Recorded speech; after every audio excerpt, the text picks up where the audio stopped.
welcome to Brain Roots IAS. Today, we will study the Gaganyaan mission and its critical return to Earth technology.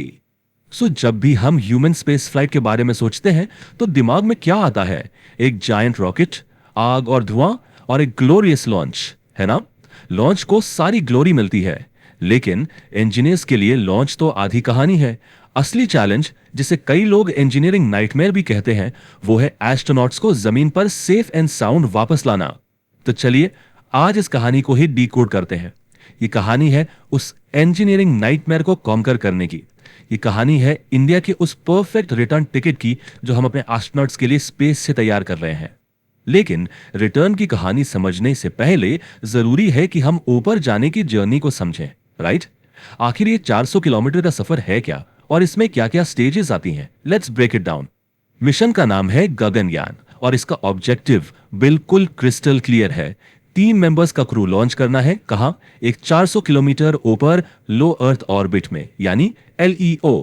वहां उन्हें 3 दिन तक sustain करना है, सारे एक्सपेरिमेंट्स करने हैं और फिर सबसे क्रिटिकल पार्ट, उनकी सेफ रिटर्न इंश्योर करनी है। अब इस मिशन को पावर कौन देगा? ये है HLVM-3। ये इसरो के सुपर सक्सेसफुल LVM-3 रॉकेट का ह्यूमन रेटेड वर्जन है। याद रखिए, ह्यूमन रेटेड व्हीकल का मतलब है एक ऐसी मशीन जिसे इंसानों के लिए एक्स्ट्रा सेफ बनाया गया हो, जिसमें मल्टीपल बैकअप सिस्टम्स हो।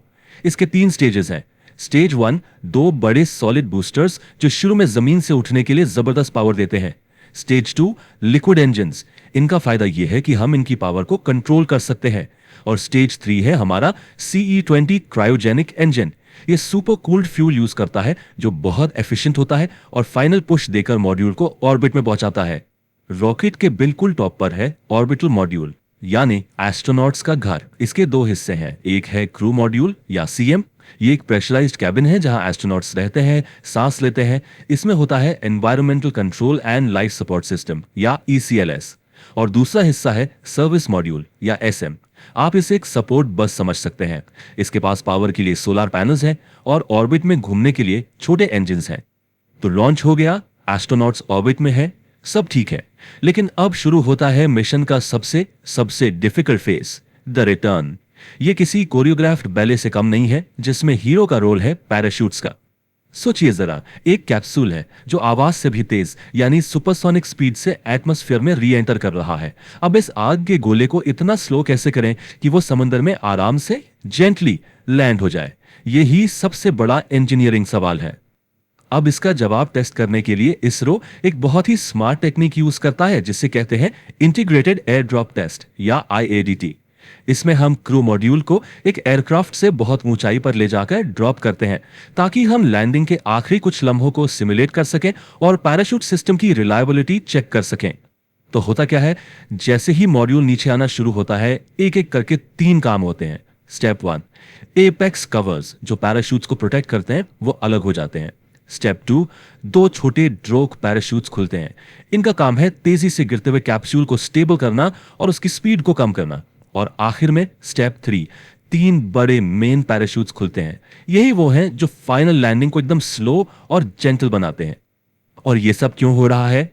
सिर्फ एक नंबर अचीव करने के लिए, लेस देन 8 मीटर्स पर सेकेंड।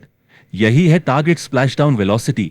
इससे थोड़ा सा भी ऊपर और क्रू के लिए सिचुएशन बहुत डेंजरस हो सकती है। ये इस मिशन की प्रिसीजन को दिखाता है। और इसको इंटीग्रेटेड टेस्ट क्यों कहते हैं? क्योंकि ये सिर्फ पैराशूट्स का टेस्ट नहीं है, ये एक ऑर्केस्ट्रा जैसा है जहां हार्डवेयर जैसे पैराशूट्स, उन्हें खोलने वाले पायरो बोल्ट्स और सॉफ्टवेयर यानी ऑनबोर्ड कंप्यूटर्स, इन सबको परफेक्ट हार्मनी में काम करना होता है। 1 मिलीसेकंड की भी गलती नहीं हो सकती। ओके, तो रिटर्न जर्नी की सेफ्टी तो आ गई, पर सोचिए अगर लॉन्च के टाइम ही कुछ गड़बड़ हो जाए, तब रॉकेट में ही कोई फेलियर हो जाए। ऐसी सिचुएशन के लिए इसरो के पास एक अल्टीमेट सेफ्टी नेट है। इसे कहते हैं क्रू एस्केप सिस्टम या CES। आप इसे एस्ट्रोनॉट्स की इजेक्शन सीट समझ सकते हैं। यह एक छोटा लेकिन बहुत पावरफुल पुलर रॉकेट है जो क्रू मॉड्यूल के ऊपर लगा होता है।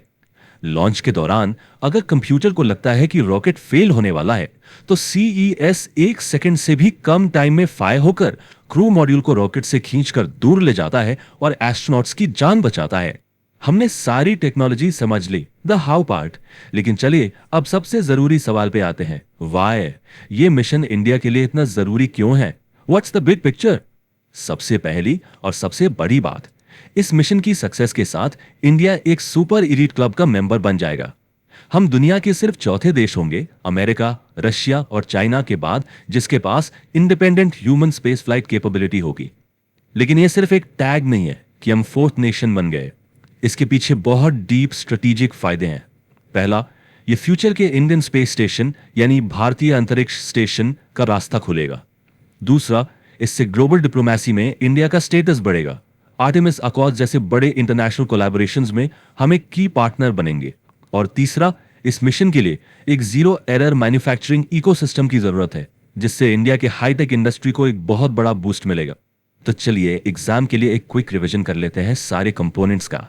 HLVM-3 है ट्रांसपोर्टेशन के लिए, क्रू मॉड्यूल है रहने और वापस आने के लिए, सर्विस मॉड्यूल देता है ऑर्बिट में पावर और प्रोपल्शन, और CEUS है लॉन्च के टाइम इमरजेंसी सेफ्टी के लिए।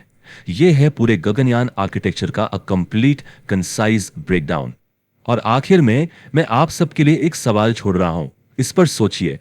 इसरो पैराशूट्स को टेस्ट करने के लिए उसे एक एयरक्राफ्ट से क्यों ड्रॉप करता है, एक पूरे रॉकेट लॉन्च के दौरान क्यों नहीं टेस्ट करता? इसके पीछे के इंजीनियरिंग ट्रेड ऑफ्स और कॉस्ट बेनिफिट एनालिसिस के बारे में सोचिए। If you found this lecture helpful, like, share and subscribe to the channel.